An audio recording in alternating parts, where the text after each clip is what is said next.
Episode 206 it's raining. अगर वो लोग आवाज से वाइब्रेशन करेंगे तो अगर आकाश में वो बर्फ का पहाड़ भी होगा जिसकी आकृति प्रकृति द्वारा दी गई है तो वाइब्रेशन के कारण बर्फ पिघलने नहीं लगेगी क्या? पहले वहां तेज हवा नहीं चल रही थी। जब तक वो बादल कछुए की तरह उनके ऊपर से नहीं निकल जाते हैं तब तक वो इंतजार करते हैं। सारी तैयारी चल रही थी। बादल काले होने लगते हैं। निया को फील होता है कि सभी पशु मानव वहां गुस्से से इंतजार कर रहे हैं। वहां पर इतना सन्नाटा था कि बादलों के चलने की भी आवाज सुनाई दे रही थी। निया घाटी पर बैठी थी, वो उठ नहीं पा रही थी। जिराज और नागाल उसके दोनों तरफ खड़े थे। करणवीर उसकी तरफ देखता है तो निया भी उसकी तरफ सकारात्मक तरीके से देखती है। करणवीर अपना हाथ ऊपर करके बोलता है, मेरी बात मानो। बादलों के किनारे तो अभी आकाश में उनके शहर के ऊपर से निकल ही रहे थे। अब तो पशु मानव अपने आप को रोक ही नहीं पाए थे। वो अपने हाथ ठोकते हैं, वो अपने सलाइवा अंदर उतारते हैं और वो अपने गले साफ करने लगते हैं। उनकी गुस्से वाली नजरें उस पशु मानव पर टिक जाती हैं। अब उन पशु मानवों की आंखों में बस करणवीर ही उम्मीद की तरह दिखाई दे रहा था। उनमें से किसी को पता नहीं था कि जिसने ये प्लान तैयार किया है वो एक नाजुक महिला है। फिर करणवीर गहरी सांस लेता है और वो अपना हाथ नीचे की ओर हिलाता है। पूरे टेरेन में बहुत तेजी से दहाड़ गूंजने लगती है। सिर्फ एक ही पशु मानव की दहाड़ किसी के भी कान फाड़ सकती है। अभी तो एक साथ 10 पशु मानव दहाड़ रहे थे। ऐसा लग रहा था कि धरती पर उथल पुथल मचने वाली है। अगर किसी ने पहले वो आवाज ना सुनी हो तो इतनी तेज आवाज के बारे में तो वो सोच भी नहीं सकता है। वहां का माहौल ही किसी भी आबी घोड़े को डरा कर पीछे करने के लिए काफी था। उस एरिया में ये आवाज गूंजती है तो उसने वहां के पेड़, पहाड़ और जंगलों को हिला कर रख दिया था। फिर वो पहाड़ों से होती हुई आकाश की तरफ जाती है। निया भी चीखती है और एक कदम पीछे हो जाती है। फिर वो अपने हाथों से अपने कानों को ढक लेती है। उसे संभालने के लिए नागाल उसे पकड़ लेता है। जिराज भी उसकी तरफ चिंता से देखता है। ये छोटी और तेज दहाड़ सिर्फ 1 सेकेंड ही होती है और फिर अचानक रुक जाती है। सभी पशु मानव सांस ले लेते हैं और फिर करणवीर अपना हाथ हिलाता है। सभी पशु मानव फिर से एक साथ दहाड़ने लगते हैं। जिराज निया की बॉडी के सामने आकर बोलता है, क्या तुम्हें डर लग रहा है? मैं तुम्हें बाहर ले चलता हूँ। निया अपना सर हिला देती है। वो सिर्फ आवाज से डर रही थी। फिर जब वो अपने कानों पर हाथ रखकर वापस उधर देखती है तो पशु मानवों के बनावट को देखकर आश्चर्य करती है। अगर वो इन लोगों के बीच में 1 साल से ना रह रही होती तो वो इन लोगों को ट्रेंड सैनिक समझती। करणवीर में अच्छी लीडरशिप क्वालिटी थी। उसके एक्शंस और उसके एक्सप्रेशंस देखकर ऐसा ही लगता है जैसे वो कोई सख्त आर्मी इंस्ट्रक्टर है जो जन्म से ही एक लीडर है। जब निया उनके दहाड़ को सुनती है जिसे कोई भी पहचान नहीं सकता है कि वो इंसान की है या पशु मानव की, तब वो अपने आसपास के पशु मानवों को देखती है। फिर वो अपने होठ मोड़ती है। अगर इस सीन में पशु मानवों की जगह जंगली जानवर ले लेते तो ये सीन प्रभावशाली की जगह। निया उन आवाजों को सुनते सुनते आसमान की तरफ देखती है। उसके दिल में चिंता बढ़ती ही जा रही थी। क्या ये सफल होंगे?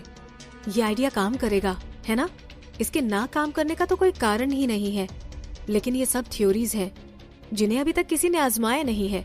ये अगर सफल हो गए तो? निया की समझ की वजह से समय भी थोड़ा धीरे हो गया था। उस सब की आवाज उसे ऐसे लग रही थी जैसे किसी ने उसके दिल पर चट्टान रख दी हो। लेकिन वो पशु मानव सिर्फ 2 या 3 बार ही दहाड़े थे। अचानक कुछ आवाज आती है। सभी पशु मानव उस तरफ देखने लगते हैं।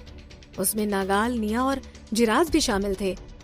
नमी के कारण जमीन पर भी ब्राउन रंग के धब्बे हो गए थे। वो पशु मानव कुछ रिएक्ट करते उसके पहले ही दूसरी आवाज आती है। फिर वो आवाज बंद हो जाती है और उनके कानों में वही आवाज सुनाई देती है। जितनी बार वो लोग दहाड़े थे उतनी ही बार वो आवाज भी आती है, फिर बंद हो जाती है। फिर निया की आवाज आती है। वो खुशी से अपने मुंह पर हाथ रखकर बोलती है, बारिश आ गई। वैसे क्या ये बारिश के ताल के साथ हो रही थी? अगर अभी ये माहौल गंभीर नहीं होता तो निया जोर से हंसने लगती। जमीन पर पानी की बूंदों के जो छींटे थे वो भारी और घने भी थे। जमीन धूल से भरी हुई थी, इसीलिए जब बूंदें उस पर गिरती हैं तो उसके कारण धूल उड़ती है। पास खड़े पशु मानव नमी को सूंघ पा रहे थे। उनकी आंखों में खुशी के आंसू भी आ रहे थे। वो सबसे पहले गुर्राने लगते हैं। उनकी आवाज संक्रमण जैसी थी, धीरे धीरे सभी पशु मानव गुर्राना शुरू करते हैं। बारिश के बीच जब पशु मानव गुर्राते हैं तो वो अपना मुंह भी ऊपर कर लेते हैं और पानी को पकड़ने की कोशिश करते हैं। ये सच था। वापस बारिश शुरू हो गई थी। इस बहुत तेज आवाज की वजह से ही बारिश शुरू हुई थी। निया अपने दोनों हाथों से अपना मुंह ढक लेती है। कोई बात नहीं, उन्हें ऐसे ही अजीब तरह से चिल्लाने दो। बारिश इतने ताल से गिर रही थी कि उसे सुनकर किसी के दिल में चोट लग जाए। बादल धीरे धीरे आगे बढ़ रहे थे। अब बारिश भी बड़े एरिया में हो रही थी। निया अपने दोनों हाथ फैला लेती है और अपना सर ऊपर कर लेती है। जब उसके मुंह पर पानी की बूंदें गिरती हैं, तो उसकी बॉडी में ठंडक हो जाती है। उसका तेज दौड़ रहा दिल शांत हो जाता है। उन सब में नागाल सबसे ज्यादा खुश था, क्योंकि वो पानी के बिना कुछ भी नहीं कर सकता है। उसने सिर्फ निया के लिए ही सूखी जगह की रक्षा करने का काम किया था। निया उसे देखने के लिए अपना मुंह घुमाती है। नागाल भी पता नहीं कब से उसे ही देख रहा था। करणवीर पूछता है, तुम्हें ये आइडिया कैसे आया? उसकी आवाज नागाल और जिरास के दिल में गूंजती है। निया ऐसे ही एक पत्ता तोड़ती है और फिर आईब्रो ऊंची करके उन लोगों को उधर देखने का इशारा करती है। वो पत्ता कांप रहा था, जैसे उसे दौरा पड़ रहा हो। फिर जब पास खड़ा एक पशु मानव दहाड़ता है तो वो बहुत जोर से हिलने लगता है। जिराज अविश्वास से बोलता है, ये केवल इसी पे बेस्ड है? उसे शुरू से पता था कि निया समझदार है, लेकिन वो इतनी समझदार कैसे हो सकती है? पत्तों का हिलना तो आम बात है, उसके बारे में किसी पशु मानव ने कभी इतना नहीं सोचा। किसी भी पशु मानव ने आवाज के वाइब्रेशन से बारिश करवाने का नहीं सोचा था। निया बोलती है, मैं बस इसे एक बार इस्तेमाल करना चाहती थी। मुझे पता नहीं था कि ये काम करेगा या नहीं तो मैं सभी पशु मानवों को एक साथ दहाड़ने पर जोर ही नहीं देती। निया शर्म से पानी पानी हो जाती है। वो अब इस बात पर ज्यादा ध्यान नहीं देना चाहती थी। फिर वो बारिश में अपने बाल धोने के लिए दौड़ जाती है। तीनों पशु मानवों की नजर उसे देखती रह जाती है। बादल धीरे धीरे आधे आसमान को घेर लेते हैं, लेकिन उन बादलों की परत अभी भी मोटी ही थी। अब जिन पशु मानवों ने उन्हें अपना मान लिया था, उन्होंने उसे छोड़ने से बिल्कुल मना कर दिया था। वो अब चिंतित होकर और भी तेज दहाड़ने लगते हैं। जब वो अपना सर धो लेती है तो उसका दिमाग उसे और भी साफ लगता है। नागाल और बाकी सब उसके पास आ जाते हैं। करणवीर बोलता है, अगर ऐसा ही चलता रहा तो बादल के खत्म होने तक हम लोग बारिश नहीं करवा सकते हैं। जितनी भारी बारिश शुरू में हुई थी, अभी वैसी नहीं हो रही है। हम दूसरा कोई मेथड क्यों नहीं सोच रहे हैं? निया उसकी बात मानकर सिर हिलाती और फिर बोलती है, इस बार एक बार दहाड़ने के बाद रुकना मत, इसे दोहराते रहो। करणवीर बोलता है, ठीक है। पशु मानवों की दहाड़ फिर से एक साथ शुरू होती है। वो लंबी और गहरी आवाज चलती ही जा रही थी। बारिश सच में ज्यादा होना शुरू हो गई थी। अब पहले की तरह बार बार बारिश शुरू होकर बंद नहीं हो रही थी। जमीन भी पानी से भर गई थी। अब जब नदी का ताल भर चुका था तो पानी नीचे जाने लग गया। ये पता नहीं कि बादल चलने की वजह से हुआ है। हवा की स्पीड में भी कोई चेंज नहीं हुआ था, जिसकी वजह से बादल भी धीरे धीरे चल रहे थे, लेकिन वो फिर भी समय के विपरीत चल रहे थे। वो पशु मानव जिनकी रुकने की हिम्मत नहीं हो रही थी, वो लगातार आवाजें निकाल रहे थे। जब वो बादल उनके टेरेन से आगे निकल जाता है तो वो इतना पतला हो जाता है कि उसमें से सूर्य बाहर झांकने लगता है। वो उसे बर्बाद नहीं होते हुए देख सकते थे, इसीलिए वो उस कदम शोर करते हुए उसके पीछे जाता है। साफ दिख रहा था कि वो कोई भी मौका नहीं छोड़ना चाहते थे। निया मुस्कुराती हुई नीचे मिट्टी में सो जाती है। उसके ऊपर पानी आ रहा था। बारिश का पानी उसकी पलकों को नम कर रहा था। उसकी वजह से निया को धुंधला दिखाई दे रहा था। नागाल अचानक बोलता है, तुम भीग रही हो? वो जब निया को देख रहा था तो उसकी आंखों में बिल्कुल गुस्सा नहीं था। वो निया को उठाने की तैयारी कर रहा था। अब निया उससे डरती नहीं है। वो मुस्कुराकर अपना सर हिलाती है। उसकी स्किन सूखी लग रही थी और उसे पानी में भीगने में मजा आ रहा था। वैसे भी यहाँ बारिश प्राकृतिक और प्रदूषण रहित थी, तो इसमें एसिड होने का भी डर नहीं था।